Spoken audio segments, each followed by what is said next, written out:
ओंखायनो बे टाग of war बे एकदम दुरुङा जोबोद माने स्ट्रं या 8 बाजिसिम 9 बाजिसिम 10 बाजिसिम उन्दुना थाबाय थागोन बे मानसिया मथामति जेसेबां गोरोंब्लाबो जोबथारनायाव बियो गेजेन जानानै थायो। खुलुमबाय अरुण ब्रह्म इउटुब चेनेलाव गासिबो बरायबाय। दाख्लै साननैसो सिगां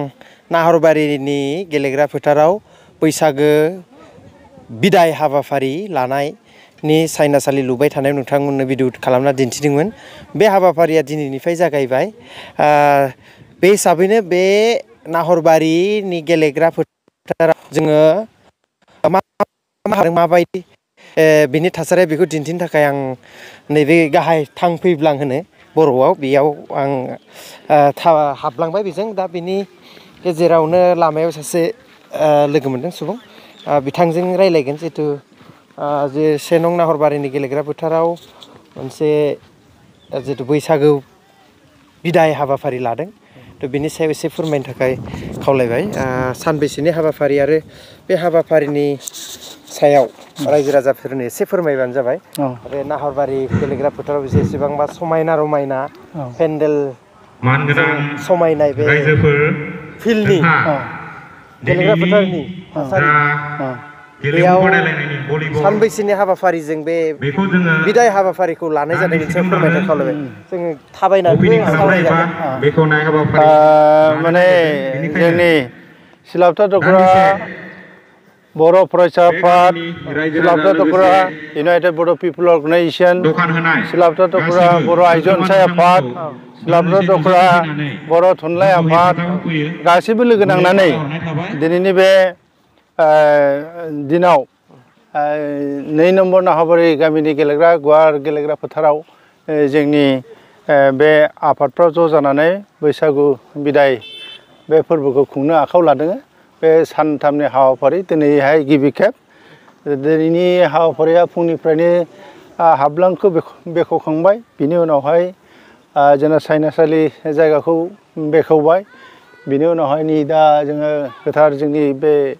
बिदाय फोरबोनि फिरफिलाखौ जों बिरहोखांबाय। बिनि उनाव दा बे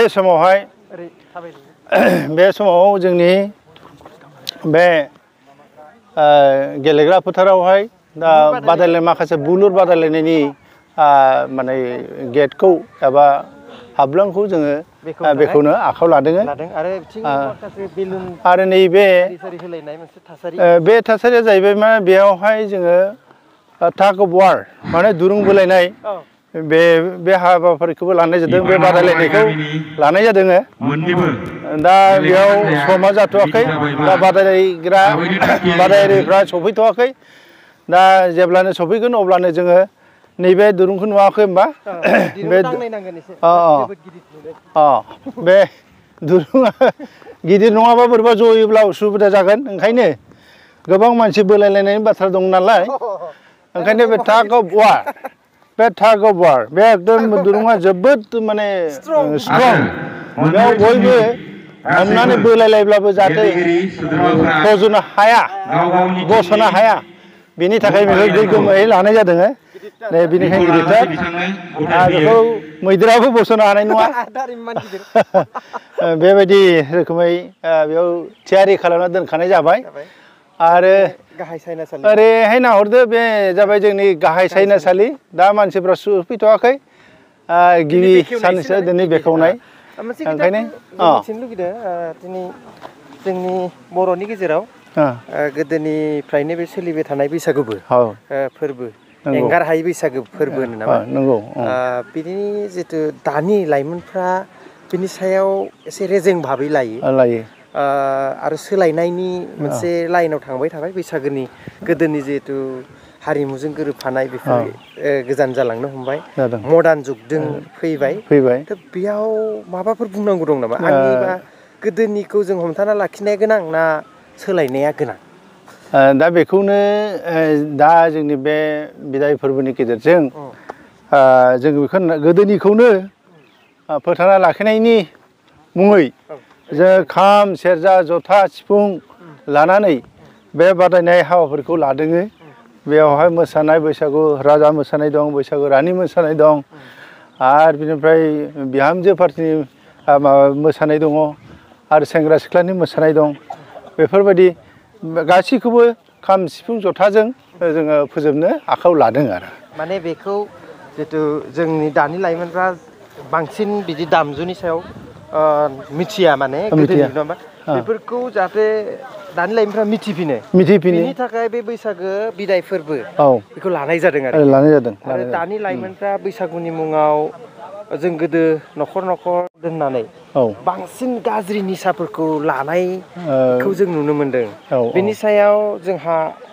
गोबां खामानि मावनांगौ दङ दिनै बेफोरनि गेजेरजोंबो सोलायनायखौ जों लाबोनो गोनां जागोन बेखौबो बेनि सायाव मा बुंगोन बेनि सायाव आं बुंगोन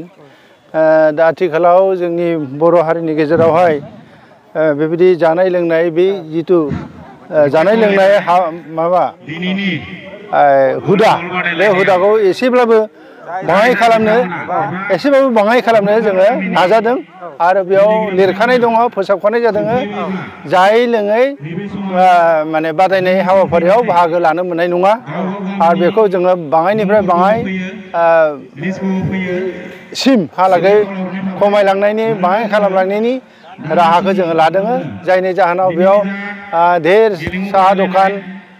जानाय लोंनाय दखान गला ओरैहाय नाहर बे गलाफ्राव जोङो बे जौ लोंनाय जानाय हाबाफारिखौ नागारनानै साहा लोंनाय ओमफ्राय मेथाइ बायदिसिना जानाय आरो गोदोनि जोंनि बर' हारिनि गेजेराव सोलिनाय माखासे मेथाइफोरखौ बेयावहाय फाननायनि बिथोन होनाय दङ जाहाथे बे लोंनायनिफ्राय जोङो गोजानाव थानानै बे लोंनाया जे जोंनि हारिखौ गेरेबहोबाय बेनि फारसे जों नोजोर होनानै बेखिनिखौ एसे गोजानाव दोननो थाखाय थानो थाखाय जोङो रायजोखौ खावलायदों आरो दा बे रंजानायनि गेजेरजों नोंथांमोननि गामियाव जौनिफ्राय बायदि बायदि सोलोंथाइनिफ्राय जौगानायनि माखासे खोथाबो सावरायनाय जागोन निस्सय जागोन जोङो बेयाव मोनसे सावरायनाय प्रग्राम दंखायो बेयाव जोङो जाहाथे बर' हारिनिया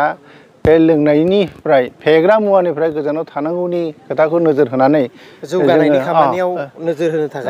होनो थाखाय जोङो बेखौ हाबाफारिखौ लादों आरो जोबोद गोजोननाय थाबाय ओरैनो आरो दा बेयाव बे नाहरबारि गेलेग्रा फोथाराव गोबां लाइमोनफ्रा जितु बुलुर गेलेगोन गेलेनायनि सायाव एसे माबा मोनसे बुंगोन नामा दानि लाइमोनफ्रा गोदोनि जितु नोंथांमोननि श्रेणिफोरनि माखासे खोथाखौ खोनासंबा मिथियो बल जोनायाव माबायदिमोन माबा मोनसे मावनायाव माबायदि बोलो बाहायोमोन आरो बेजों बोलो बाहायनायनि गेजेरजों गावखौनो न'खर दानायाव बोलोजों जाफुंसार जाहोनो हादोंमोन खिन्थु दानि लाइमोना बेबायदि बोलोबो गैला मेलेमबो बाहायला उन्दु जानायनि बेनि सायाव नोंथाङा मोजां बाथ्राखौनो गोसोखांहोदों बिनि सायाव आङो ओरैबायदि बुंगोन गमामा नंगौ दानि सेंग्रा सिख्लाफोरा आरामखौ लुबैयो मोजाङै थांना थानाय आरामखौ लुबैयो बिमा बिफानि सायाव बिदा फंबायनि सायाव माने जिरायनानै जालांनो लुबैयो खिन्थु बे जिथु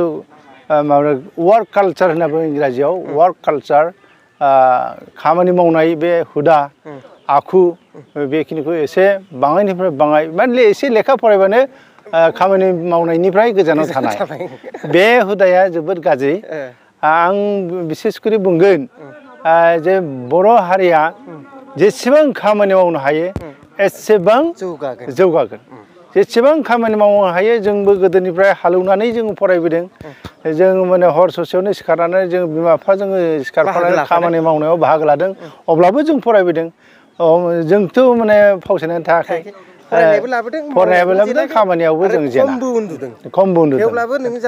जाफुंसार जानो हायो दासिमबो देहाया खिन्थु जाय मानसिया खामानि मावनायनिफ्राय गोजानाव थागोन बिनि देहाया माब्लाबाबो स्ट्रं एबा राफोद जानो हाया आबुं लाइमोन नङा आरो लाइमोन जानो हाया गोदोनि दिननि उन्दुनाय थाब उन्दुयो आरो गोबां थाब सिखारोमोन खमसे खम गोदोनि नोंथांमोननि मोनबोनायाव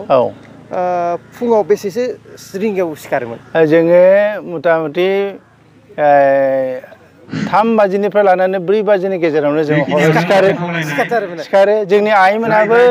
2 बाजिसेयावनो सिखारनानै माइ सौवोमोन माइ सौनो दाबो देहाया थागरैनो दं जौसेनि बारै बारलांबाय जौसे बोसोरनि गावनो सिखारो गावनो मावो गावनो जानो हायो बेबायदिसिम दङ आरो दङ बेनिफ्राय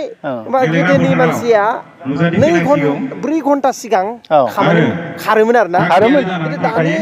मा जुग होनो ग्लबेलाइजेसन जुग खिन्थु जोङो बयनिख्रुइ स्पिड जानांगौमोन खिन्थु 4 घन्टा लेटसो जादों माने उनथिंसो फावसायलांगासिनो दं होमबा दानियाथ' 8 बाजिनि सिगां सिखारा बेनो जोंनि गिदिर मोनसे समाजनि हारिनि खहा आरो बिदि जोंनि फिसाफ्रा जोंनि फिसौफ्रा बे रोखोम दानि लाइमोनफ्रा जुदि बे आखलै थांबाय थायोब्ला फैगौ 10, 12, 20 बोसोरसोनि उनावहाय जोंनि बर' हारिनि गेजेराव खामानि मावग्रा मानसि मोननाय नङा अब्ला हारिया जौगागोन बोरैहाय ओंखायनो आं बे बेलायावहाय दानि गोदान लाइमोनफोरखौ खावलायनो लुबैयो खामानि मावब्लासो देहाया स्ट्रं जायो गोगोम जायो आरो बेजोंसो जोङो हारिखौ फोथांना लाखिनायनि गोहोखौ मोनगोन बेनिखायनो आं नोंथांमोननि बे निउस चेनेलनि गेजेरजों बे बाथ्राखौ फोसावनो गोसो जादों एबा बुंनो खाबु मोननायलाय आं बुंबाय जाय मानसिया गेलेनायावनो जा खामानियावनो जा जेखि बिथिङाव देहाखौ